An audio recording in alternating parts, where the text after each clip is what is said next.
What's up, Sparkman family? It's your boy Sparkman, and welcome back to another Market Watch. We are seeing the ban list in full effect and the implications of what could happen in the market when the ban list really does come about here. And in the last 24 hours, we're seeing bouts across all departments here, and we're going to take a look at a lot of these cards. I'm also going through a little bit of FOMO because I didn't get the Nike jacket, but don't worry, I got another Yu-Gi-Oh jacket here in the high plan jacket, so I'm trying to recover from not getting that. But we did get the shoes, which we'll talk about in a second. But let's talk about the market and what is happening right now with the megatons, especially as we're seeing price increases in the Fiendsmith department, especially in Fiendsmith tracked here. Now, we talked about a lot of these cards, right? The rarity, especially for the Prismatic Secret Rare, that it was hard to get, right? The rarity in itself was just impossible. A 450 card set size, too many cards to count in this rarity as well, and the accessibility to these things were going to be impossible. To open the product would be doing yourself a disservice, and that's why a lot of people went hunting for singles, and we're seeing it right throughout across the board of this product. People are not buying product, people are just buying singles, and we're going low on listings, and we're not replenishing on those listings because, again, people are not opening product. And if they are, they're opening it for fun, and they're probably not putting stuff up for sale unless they really pull something amazing. But then again, they're probably going to use it if they did pull something as well. So that's all you have to take into account as well. Now we're seeing Fiendsmith track go for above $25 when it was only $10 only a few days ago. And we talked about it on Market Watch, right? Buy all these cards while they were cheap. We talked about Fiendsmith track, right? We also talked about what other card? Lacrima, everybody. It was at $5. We talked about this one, and I stayed on this card for a little bit because at $5 was absolutely ridiculous for this one. I mean, we talked about a card that was above $30, $40 at some point, right? I think even, $50 at some point? Someone can correct me if I'm wrong, but it was really high, right? And it's core set, and now we got the reprint, and it was at $5, and a card that was already hard to get in that rarity, in that Prismatic Secret Rare. This was a given it was going to go up, and look at this. We're at 5 listings left. We're at $16, and after that 16, we're at 20, and then really at that point, you're making your own market for this card as well, right? So, you have to keep that all in mind. These Megaton reprints aren't really reprints. The accessibility to them are impossible, and their prices are going to go up in every single department, whether it be the ban list making a huge effect with a lot of these card prices or something else. We're expected to see a lot of these cards go up over time, right? And it's happening. It's happening, right? I talked about the Black Goat Laughs. That's another card that could see itself go up over time. Primite Load, the Bitch Shield stuff, right? Now, this one is a little different because it's in the Starlight Rare department. But again, it's cards that are getting new rarity upgrades as well, and cards that are fan favorites that are a package set as well that people like to use. So you got to keep that in mind as you're moving forward. And then another card, we talked about it, at 99 cents. On release, that first day after pre-release, this was at 99 cents on TCG Player, right? And I said it, this was a given. You should have bought this card at 99 cents because it was going to go up over time. And guess what, everybody? We're approaching $5. And then look at this. After you buy these 2 listings, we're at 6. You buy 2 of these, we're at 8. You buy 2 of these, we're at 10, right? So we are a few listings away from that $10 price point, which a card that was holding at 99 cents on release day. It was a given, and I said it, a lot of these cards were a given to buy. Even to this point, a lot of these cards you're seeing here, I would still try to buy in at a cheap price point. A lot of these cards are super cheap right now. A lot of these cards can see itself go up in time by a lot. Everybody. So that's why I'm telling you, buy in early, because that first page, we're already seeing implications of what can happen when there's support for things, when there's a ban list. I mean, look at what's happened in over 24 hours, less than 24 hours, really, right? So, just keep that all in mind as you're moving forward. We're also seeing branded fusion making a huge impact in the market as well. We have 6 listings left, and we're seeing price points go to above $250. Good Lord, not even. Look at this. We got $208 sold listing here. So we're seeing prices go nuts for this one.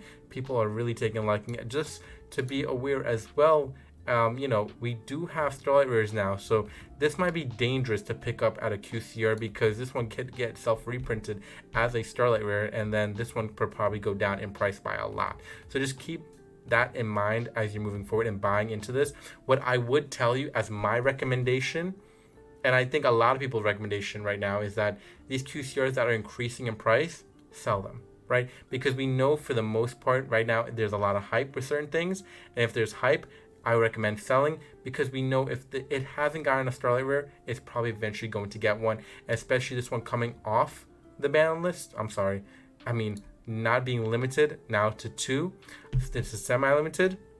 We're going to see itself really increase in price, and probably going to see itself reprinted as a Starlight Rare over time as well. So just keep that all in mind. You just got to be wary of certain things here, right? Because the ban list does make things get itself reprinted in over time in the next few months, especially because we've seen it in the past with a lot of things that have come off the ban list, but also got itself from limited to semi-limited and seen itself reprinted in that regard as well.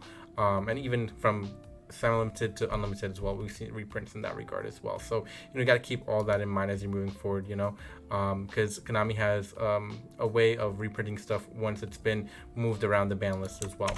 And then the ultimate rare, it's pretty much doubled in price, right? We were at $20, pretty much 18 right there, and now we're at $44, right? So more than double its price right here in the OTS Ultimate Rare 2022 pack here. So I mean, listen, if you bought in early for a lot of these things, you're seeing yourself pay off at a huge margin here, especially when we talked about OTS ultis being really cheap.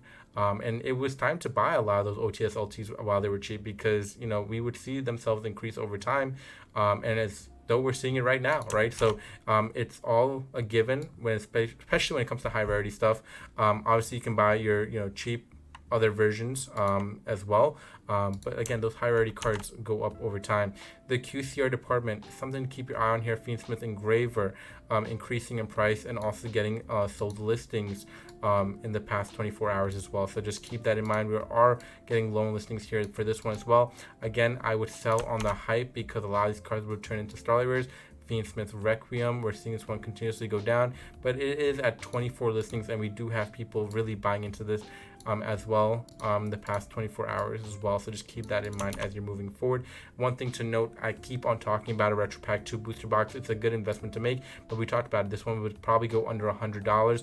I'm going to say to keep on waiting, because this one, every time I look at it, continues to go down in price, and that's good. Listen, that's good for us, right? We're going to buy in cheap, and then this one's going to go crazy in price over time. So just keep that in mind as well. Again, it's an exclusive box. Not every OTS store got this one, so just keep that in mind as you're moving forward and trying to pick certain exclusive stuff up, collection stuff up, and this might be a huge collectible in the future as well. And another thing we have talked about and kept our eye on is this limited pack World Championship, because this card has become itself a Magia like type of card for going above basically almost $700. So just keep that in mind. Very low listings, very hard card to pull, it looks like, and it continuously shows at a high price point week in and week out, right? So just keep that in mind as you're moving forward. Just Hunters is starting to get really scary, and what do I mean by that? The booster box there, but we're below $60 at $55, shipping included. Keep that in mind. A verified seller included on that as well. So very scary stuff to see that one of the best sets of the year is now going almost for under $60 and going inching towards closer to a loss for a lot of people as well that are selling this booster box. So very crazy stuff that we're seeing in the market, and I cannot believe that the set of the year, 3 amazing archetypes, meta defining archetypes, are not even pushing avenues for a booster box like this. It's very much telling where Yu-Gi-Oh is at in its current stage and era right now. But we'll see what happens in the next booster box and the future sets, if they have any push for the price point of sealed product, but also just the cards in themselves, because again, people are not taking a liking to high rarity, and it's showing again to these booster boxes as the sales continue to go down. And a lot of cards stay up on the block, and people not really buying into them as well. One thing to note, I did get the shoes, everybody. I am so happy about that. I was screaming for joy this morning. I was at work, and I had a lot of people at work helping me out with this one as well. Yeah, man, appreciate my literally my boss tagging in with me on this one, but luckily I actually secured it on my own phone, so Really awesome, but always appreciate, you know, the help at work as well. But this was awesome to get. I couldn't believe that I actually secured them. And yeah, man, I'm just really excited. Can't wait. I wish I got the jacket. That's why I'm supporting this Hypeland jacket right now, because I'm going through a little bit of FOMO.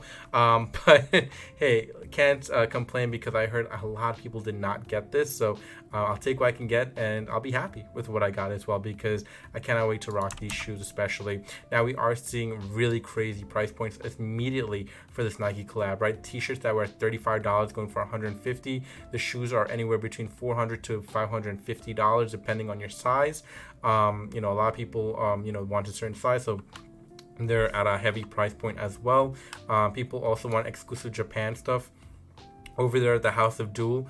Apparently, you can only win this bag through a crane machine, so that's very interesting. And again, we are seeing sold listings for this price as well, so that's very interesting as well. The patches as well. Again, t-shirts selling for $200 is insane for me. I can't believe that. The promos are above $400 for the most part. And again, like, you're seeing a lot of the shoes being sold at different prices, because depending on the size, we're seeing certain people need to pay a little bit more, right? Size 15 is going to cost you $650 here. Let's see, let's take a look. US men, size 9, $550. Size 10, $480. So, you know, definitely some prices that are not friendly, right? It was retailing for $210. These shoes, $220 something, I think, after tax, at least for me. So this is double and more of what you're paying for the actual shoe. And listen, man, the jacket is also insane. I think I thought I saw the jacket earlier. Let's type it in, actually. I want to show you the jacket, because I think the jacket's prices is actually more insane than this one. Yeah, man, take a look at this. Over $1,000 for the jacket. And again, this was retailing at $600. And it was expensive, right? If you got into it, you had to pay a really hefty penny for the jacket in itself.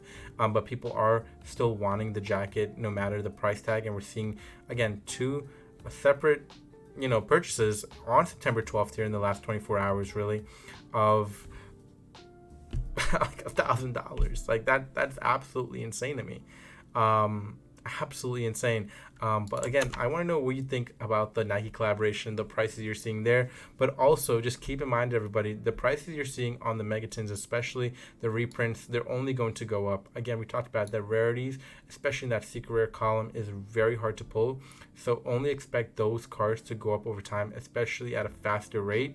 And again, whether it be a BANLIST or something else that gives support to something else or makes something relevant, and especially if it's in that secret rare pile, I expect those prices to go crazy. That's why I said in earlier Market Watch videos, just buy as many secret rare cards as you can, especially if they're cheap, especially if they're a good card. Just buy into them. It's worth it, because you know they're going to go up over time, and we're seeing it in full effect right now as listings are starting to get low for a lot of selections here, and prices are starting to go crazy.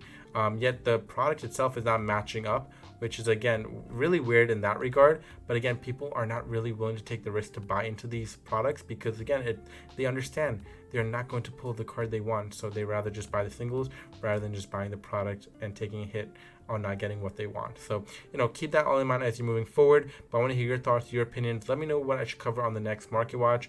But again, appreciate the support, appreciate the love. The beard is growing back, everybody. Just give it some time, but we'll be back in full bearded mode as Sparkman here. But appreciate, again, the support, the love. We'll catch you next one. Please subscribe and comment, and peace out, YouTube.